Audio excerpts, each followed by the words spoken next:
सत्संग के महत्व से लोगों की काया पलट जाती है। सत्संग के महत्व से अनेकों विद्वान पैदा हो जाते हैं। सत्संग के महत्व से कुसंगत को छोड़ करके लोग बाग अच्छी राह पर आ जाते हैं। लेकिन आजकल ये मुझे कहने में संकोच नहीं होगा कि सत्संग के नाम पर कितने आडंबर हमारे समाज में चल रहे हैं। नाना प्रकार के गुरु आकर के माताओं बहनों को विशेषतः भटका कर के चले जाते हैं और ये माताएं बहनें अपने भोलेपन के कारण उन बाबाओं के चक्कर में आकर के अपने जीवन को पथभ्रष्ट करती हैं। इस समय पर मुझे पंक्तियां याद आ रही हैं क्योंकि हमारे समाज की दुर्दशा को देखते हुए जो आज की मांग है और जो महिलाएं हैं उनको जागृत करना हम सभी का कर्तव्य है। इस मंच के माध्यम से माताओं बहनों आप सभी को यही संदेश मिलता है क्योंकि आर्य समाज का जो मंच होता है मात्र एक ऐसा मंच होता है कि जिसके माध्यम से आपको सच्चा संदेश सुनने को मिलता है। आप अन्य किसी कार्यक्रम में जाएं तो वहाँ पर आपको अनर्गल वार्तालाप तो मिल जाएंगी लेकिन सच्चा ज्ञान सुनने को नहीं मिलेगा। इसलिए कविवर ने बड़ी सुंदर पंक्ति लिखी थी, आप सभी के बीच रखने का प्रयास है क्या।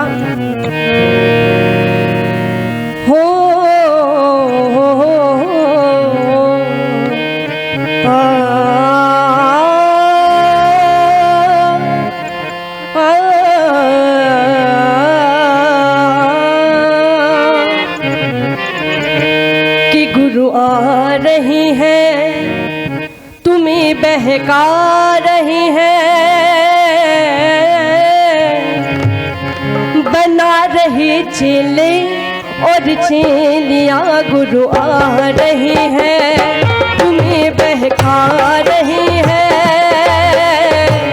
बना रहे चेले और चेलियां गुरु आ रहे हैं तुम्हें बहका रही है। हो गुरु आ रही है तुम्हें बहका रही है, हो बना रही चेले और चेलियां गुरु आ रही है, बहका रही है, बना रहे चेले और चेलियां गुरु आ रही है।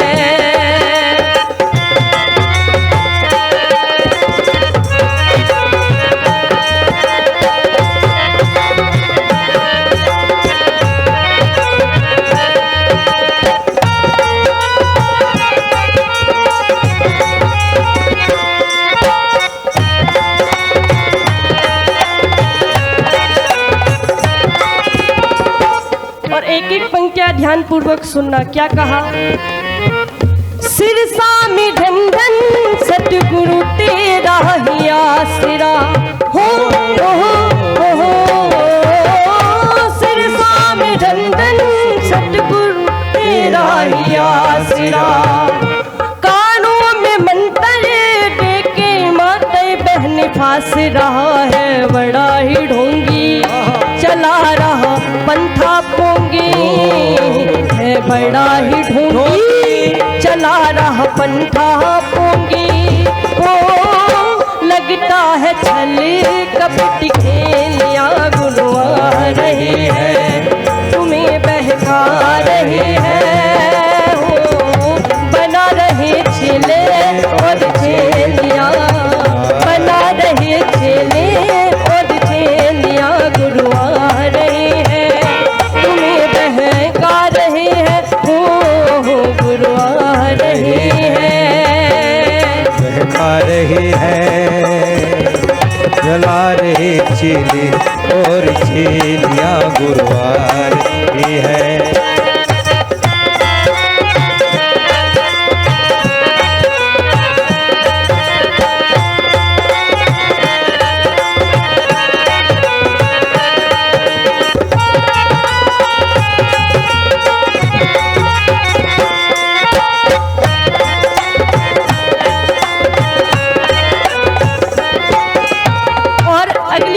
बड़ी सुंदर लिख दी। क्या, क्योंकि जब भी माताओं बहनों के ऊपर दुख का पहाड़ टूट आता है ना और वो किसी भी राह चलते बाबा से पूछते हैं कि बाबा, वो समझ जाता है कि कोई दुखियारी जा रही है। सबके घर में छोटी मोटी समस्याएं तो चलती रहती हैं। चेहरे की हाव भाव देख कर के बाबा जी समझ जाते हैं कि फलानी महिला दुखी है। वो जरा सा कहता है कि कोई दुख परेशानी तो नहीं, और पूछने की देर होती नहीं, माताएं सारी अपनी दुख उस बाबा जी के सामने उड़ेल करके रख देती हैं। हाथ दिखाएंगी, हाथ दिखाते बाबा जी कहेंगे कि बेटी तेरे घर में तो धन बरसेगा, ये बरसेगा। तुरंत विश्वास कर लेती हैं। कोई राह भटकाता है, भटक जाती है। माताओं बहनों, ऐसा नहीं करना। अगली पंक्ति पे ध्यान दीजिएगा, क्या कहा? घर में समस्या हो तो निर्मल बाबा आ रहे हो, घर में समस्या हो तो निर्मल बाबा आ रहे। सबको समोसा जलेबी खाना बता रहे, सबको समोसा जलेबी खाना बता रहे। कहा कि घर में समस्या हो तो निर्मल बाबा आ रहे और सबको समोसा जलेबी खाना बता रहे। आप सभी ने निर्मल बाबा का नाम सुना होगा। दिल्ली में बहुत बड़ा दरबार अपनी मीटिंग करता था। काफ़ी लाखों की, हजारों की संख्याओं में उसके श्रद्धालु, भक्तजन, प्रशंसक भी आते थे, अपनी अपनी समस्याएं बताते थे। एक बार एक व्यक्ति फलानी जगह से आया और कहने लगा, बाबा जी मेरे ऊपर भी कृपा बरसाइए, मैंने आपका बड़ा नाम सुना है। कहने लगे वो बाबा जी कि बता बच्चे, क्या समस्या है तेरी? उस व्यक्ति ने कहा कि पत्नी से मेरी बनती नहीं, 24 घंटे मेरा कान खाती है, कुछ उपाय बताइए जो ये समस्या मेरे पल्ले से हटे। कहने लगे बाबा जी तुम अपनी पत्नी की बड़ाई करते हो या नहीं, उसकी कुछ तारीफ भी कर लिया करो। कहने लगे कि हाँ ये वाला आइडिया तो आपने अच्छा बताया। वो तुरंत घर गया।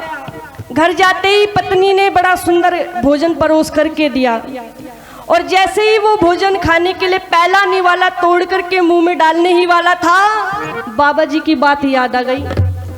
बाबा जी की बात याद आ गई कि पत्नी की तारीफ करनी है। पहला कोर जब मुंह में डाला, तुरंत कहा कि देवी जी आपने तो आज कमाल ही कर दिया, इतना अच्छा भोजन मैंने तो अपनी पूरी जिंदगी में भी नहीं खाया। इतने अच्छे भोजन की शक्ल देखते ही मैं पहचान गया कि बहुत सुंदर भोजन है। पत्नी ने सुनी बात, जब दूसरा निवाला भी तोड़ करके खाया तब फिर तारीफ की, जब तीसरा निवाला भी तोड़ करके खाया फिर तारीफ की। पत्नी को गुस्सा आया, रसोई में जाकर के बेलन उठा के ले आई और मारने ही वाली थी। टोका पति ने कहा कि देवी जी ये क्या कर रही हो? मैं तो आपकी तारीफ, आपकी प्रशंसा कर रहा हूँ। कहने लगी प्रशंसा? मैं रोज हाथ तोड़ तोड़ के भोजन खिलाती थी इतने साल से, तब तो तारीफ की नहीं गई। आज एक कटोरी सब्जी पड़ोसन से क्या मांग के ले आई, सारी कृपा बरसा दी बस उसी समय। तो ऐसे ऐसे चंगुल से बचना है हमें, ऐसे बाबाओं से सतर्क रहना। और कहा क्या, घर में समस्या हो तो निर्मल बाबा आ रहे हो, घर में समस्या हो तो निर्मल बाबा आ रहे। सबको समोसा जलेबी खाना बता रहे, सबको समोसा जलेबी खाना बता रहे। कृपा आती जो बेलन खाई जाती, कृपा आती जो बेलन खाई जाती। ओ सत्यानाश सत्य संग का हो लिया गुरु आ रहे हैं, तुम्हें बहका रहे हैं। बना रहे चले और चेलिया गुरु आ रहे हैं, तुम्हें भटका रहे हैं। हाँ बना रहे चले और चेलिया, बना रहे चले और चेलिया, बना रहे चले और चेलिया।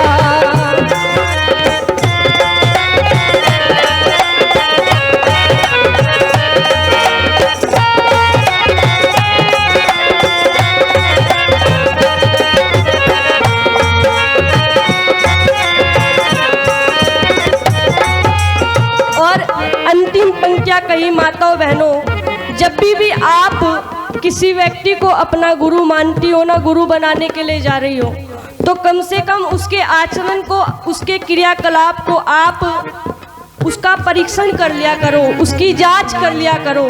क्योंकि जब भी आप बाजार में कोई सामान, कोई वस्तु खरीदने जाती हो ना, जैसे कि मानो आप कोई घड़ा भी खरीदती हो तो उसे भी ठोक बजा करके देखती हो या नहीं देखती हो, या ऐसे ही खरीद के ले आती हो, उसे भी ठोक बजा करके आप देखती हो। लेकिन जब गुरु बनाती हो तब भी आप ये भूल जाती हो कि एक बार उस व्यक्ति के आचरण को, उसके चरित्र को देख तो लिया जाए कि वो किस प्रकार का व्यक्ति है। लेकिन नहीं, माताएं बहनें ऐसी गलतियां करते हैं, इसलिए विशेषता आपके लिए लिखा क्या, गुरु कहलाता जो है सत्य का प्रचार करे, हो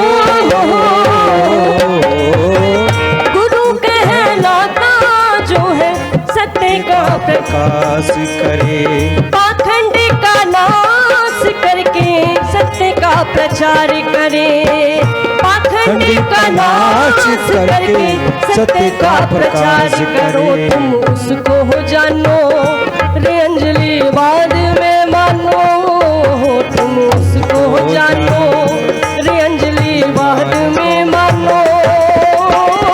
बंद हो ये ढूंढ की टोलियां गुरु आ रहे हैं, तुम्हें बहका रहे हैं, गुरु आ रहे हैं, तुम्हें भटका रहे हैं। बंद हो ये ढूंढ की टोलियां, सत्यानाश सत्य संग का हो लिया, सत्यानाश सत्य संग का हो लिया, सत्यानाश सत्य संग का हो लिया। गुरु आ रहे हैं, तुम्हें बहका रहे हैं, बना रहे चले और चेलियां। गुरु आ रहे हैं, तुम्हें बहका रहे हैं, बना रहे चले और चेलियां।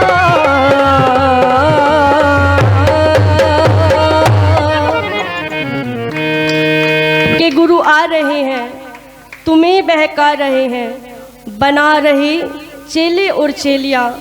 एक बार एक माताजी सत्संग से आई, हमने सोचा कि चलो उनसे चल कर के पूछते हैं कि आप सत्संग में गई थी, क्या सुना। हम गए माताजी के पास, हमने कही माताजी नमस्ते, उन्होंने नमस्ते ली, आशीर्वाद दिया और हमने पूछना प्रारंभ किया।